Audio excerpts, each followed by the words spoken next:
But did you see this Starbucks story, this Pike Place Starbucks that's closing? Yeah, Did this depress you, or did this confirm things for you? Because this didn't depress me at all. This confirmed my own suspicions of that area. What are your thoughts behind it? A little of both. I think a little of both, because I'm optimistic about a rebound for downtown.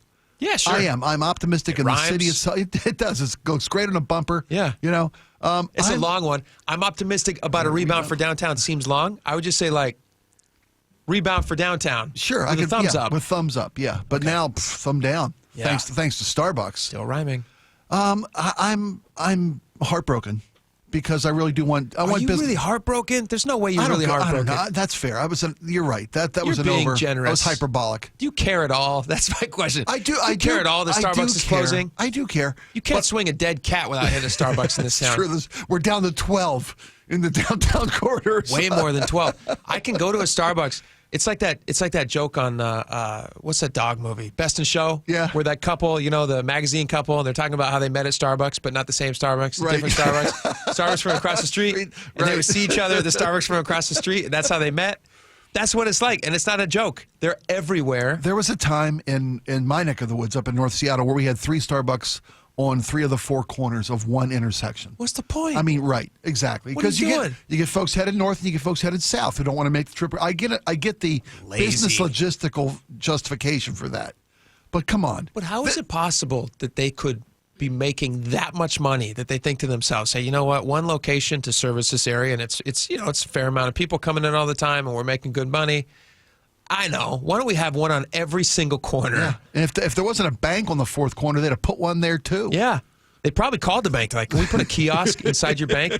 What's that third drive-through lane you use for? Every grocery store I go in. Oh, yeah. Everything. Exactly. It's crazy. They're everywhere. So when this one closed down, I'm just like, yeah, because they're everywhere. And they've still got one across the street, because this is the one opposite Pike Place Market.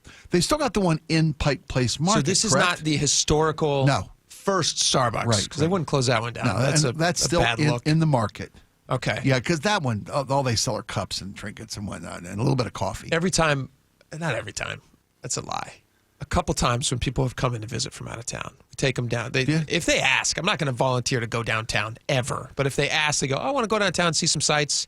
We'll go down and see the Space Needle. Sometimes they'll say they want to see the Pike Place Market, and I don't correct them because I don't care. You're a good host. I'm a nice guy. Yeah, they're not here to be schooled. They're here to have fun. I don't want to make fun of them. I like this about you. So they then want to go, but inevitably you go they go, what's that line? I go, oh, those are people waiting to go into the Starbucks. If you want to go into the original Starbucks, same experience as you have anywhere else. Sure can. You can get burned coffee not right across the street anymore because they closed it then. Because it's closing. And they closed it because of the aesthetics of downtown. Aesthetics, you're a nice guy. Because there's people pooping on the windows. Yeah. Yeah, there's drug use out front. There's a lot of drug use and homeless people. Yeah, that's what it was. The company put out a statement. They said, as a standard core business, we regularly evaluate our store portfolio to determine how we can best meet our community and customers' needs. One of those is not having people poop on your store. And ensure partners are supported in crafting beverages in a warm and welcoming environment. I think that's suggesting the poop thing that I was talking about. Steaming and welcoming environment. Gross. Sorry. We look forward to continuing to serve the community and visitors at our other nearby locations. Just look to your left or right and you'll find one, including the original store at 1912 Pike Place and First and University. So that's a statement from the store. They have full on canceled that lease. There were some questions for a while. Are they just redesigning the store? Right, because it closed down in early December, right? Yeah, and are they going to come back? And are they, because the local community there, they talked to a lady who works across the street. She runs a T-shirt company, Seattle shirt company. Talked to KIRO News, and I'm going to play you a clip in here in just a second. It's kind of funny. This is not a funny clip, but I'll play the funny one in a second. But this lady was saying that, it's a bummer when you see all these shops closing. Sure. You see the boards going up, and it doesn't send a good signal for the rest of the businesses down here. The main focus is to have your customers feel comfortable. And if that isn't happening, even if they are busy, I really hope that something does get there soon and it doesn't become like maybe a Starbucks. No, just kidding. All the other businesses on 3rd Avenue where it's just an empty space now. I know that there is the ability to still thrive and be a successful business. The homeless thing is It is. That's a real issue. When you have that kind of violence and you have people who are afraid, especially in that area, you have people who are afraid to take your family and your kids. And it's tourist 101. It's where you go. That's why a shop that sells nothing but Seattle shirts can stay in business. Yes. Half the price of what you'll get at the airport. Same stuff at the airport. Yeah. A lot cheaper. Well, but at least at the airport, you don't have to worry about getting mugged. I don't know if that's I'm not besmirching the Seattle Shirt Company. No. Great company. We're talking about Check the 'em streets out. outside. The streets outside are a real problem. And Absolutely. the fact that people keep going down there and getting mugged. Doesn't anyone notice this? I feel like I'm taking crazy pills. All right, I want to play this clip. This is funny. Chris Daniels with Como. Yeah. He reported on this story. And I just thought his sign-off was really funny. Because see if you can catch what I caught. And I'm not making fun of Chris Daniels. He's a nice guy. And I'm sure he just misspoke a little bit. But listen to this. Starbucks had originally closed this spot earlier this summer, so there was some hope around. Isn't that funny? I'm sorry, what did he say? Starbucks?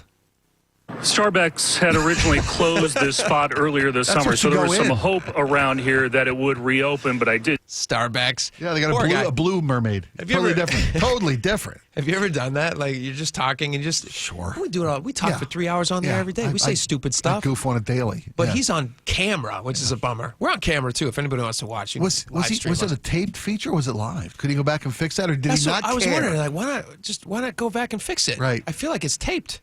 It's taped. It's a taped feature, but then he's standing in front of it and throwing to the anchors. Okay. Like, to give it some. So flair. this is the live return. This is the live return. Yeah. Okay, and then Starbucks had originally closed. You can see on his face too. Chris. I love this. You can see on his face because I do this sometimes too, where you say something and as you're saying it, because when you're in the business of communication, you're constantly worried about how your words are coming out. As you're saying it, he knows it's wrong. Obviously, he knows it's not Starbucks. Sorry, I don't. But he has to finish. It's a tough gig. He has to finish. Well, it's a word. I wouldn't say it's a tough gig. It's just being live and it's one on of the camera, throwing it to the the makeup department over at that anchor desk. It's one of the most well-known businesses in the entire surface of the planet. That's true. Starbucks. That was funny. It's like going to the Softway for bread and milk. No, it's way bigger than Softway. Wouldn't you correct this though? Wouldn't you be like, hey guys, let's take this back real fast? I call it Starbucks. Nah, nobody'll ever pick it apart and nobody's ever gonna play it back. Spend 5 minutes on a radio show. Starbucks had originally closed this spot earlier this summer. Poor guy. He's a nice guy. I like Chris. He's a nice guy. Right here live from Pike's Place. Yeah. Thanks, Chris. Oh, poor Get guy. out of there. There's a suspicious guy behind you. He's going to mug you. Maybe that's what it was. Maybe he didn't feel safe. He's just nervous. You're right. He's nervous and he's misspeaking. No, I'm not redoing it. We got to get out of here. Get the heck out of here. Are you kidding? I'm down here by Pike's Place. Scariest place imaginable. All right. Let's move on to something else. What should go in there? Needles and pins. It's a souvenir pin and needle exchange shop. Jeez. Right? Is that like those spoons that like you would buy on vacations? Right. The little collector Tourist spoons. Yeah. But in Seattle, you have like the Seattle needle pins. kit. Yeah. And You that's meant the interesting. space needle, I'm sure. Yeah. Space needle. That's why she's the You best. people are dark. You people are dark.